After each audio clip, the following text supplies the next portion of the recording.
welcome back to the part 2 of this edition of VT Talk. We were talking about interview skills and how one should prepare for interview skills. While I move into the part 2, let me just do a quick recap on what did we cover in part A so that there is a link that you establish. We spoke about 5 points that you need to keep in mind when you are really preparing for an interview. Those 5 points are who you are, what you've done, and how can you add value in your role. Along with that, there could be a technical questionnaire and there could be Googly questionnaire. We've really covered on who and what, that is who you are and what you've done. In this episode, we're going to talk about how you can add value to the organization. We're going to talk about how you should deal with technical questionnaires, and we're going to talk about how you should approach if you have a Googly question. In my view, if you have these 5 things in place, you are well prepared for an interview discussion or an interview conversation. How can you add value? Now, this is going to be one of the favorite questions that the interviewers will have. How can you add value to the organization or the role that you are applying for? The first thing that you need to do in this area is you need to know the job description very well. You have to by heart the job description, understand the job description before the interview conversation. One of the things that really even irks me or turns me off is when people really come for an interview saying, I do not remember the job description. If you don't remember the job description, my friend, you're not even adding value to the interview conversation. Forget the role. So know your job description when you get to the interview stage. Second, when you know the job description, map your experiences against those job descriptions.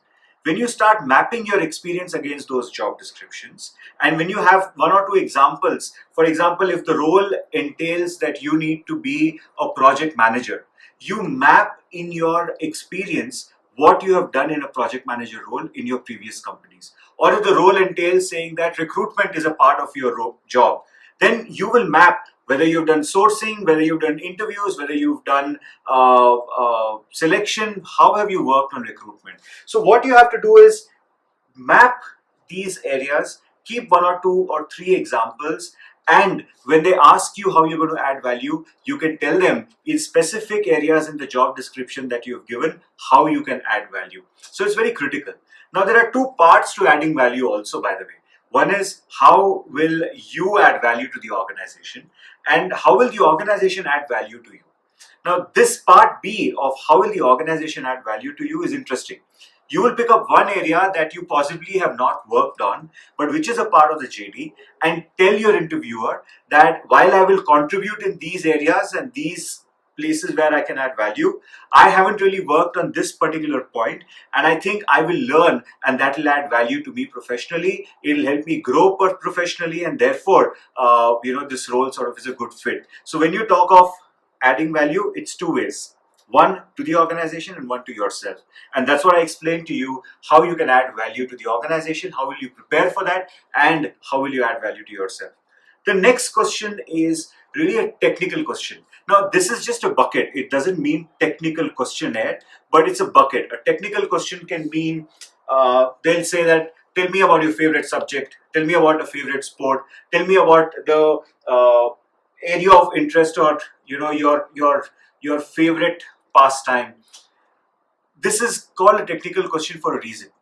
They're asking this because they want to ask 3 or 4 questions around whatever you choose. Remember, I told you in the first episode, interviewers bait. This is a bait question where you can actually talk about your strength as an area of interest and really answer all the questions. What should you do when somebody asks you a technical question is you will only talk about the subject that you know very well.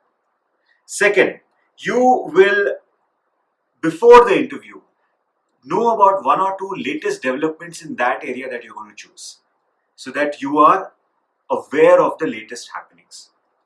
Last, Do not pick up any subject, any topic that is trending but you're not aware of it, because if you pick that topic, you are surely going to fail, because if they go one level down, you will not be able to answer. So pick something that you know very well. Second, understand what is happening latest in that area when you're preparing for an interview, because you know you're going to pick that up, so you can prepare for it.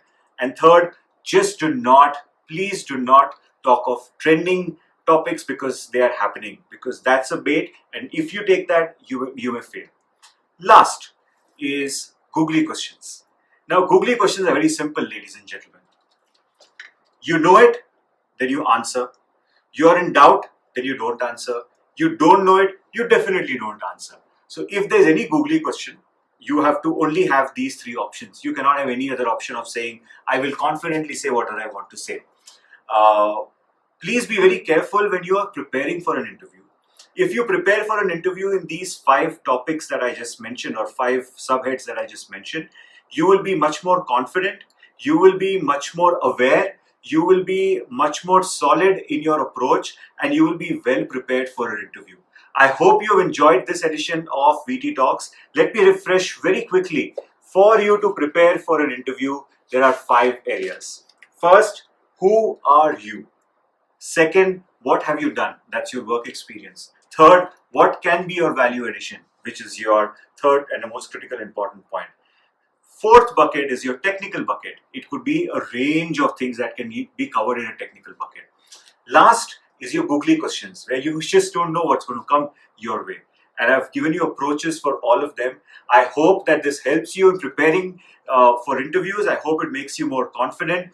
Thank you very much for continuing to invest your time in watching these episodes of VT Talks. You can put your questions on the comment section if you have any that you want me to cover in the next edition of VT Talks. I'll be very happy to take them on. Keep watching, keep learning, and thank you very much for continuing to support VT Talks. Namaste.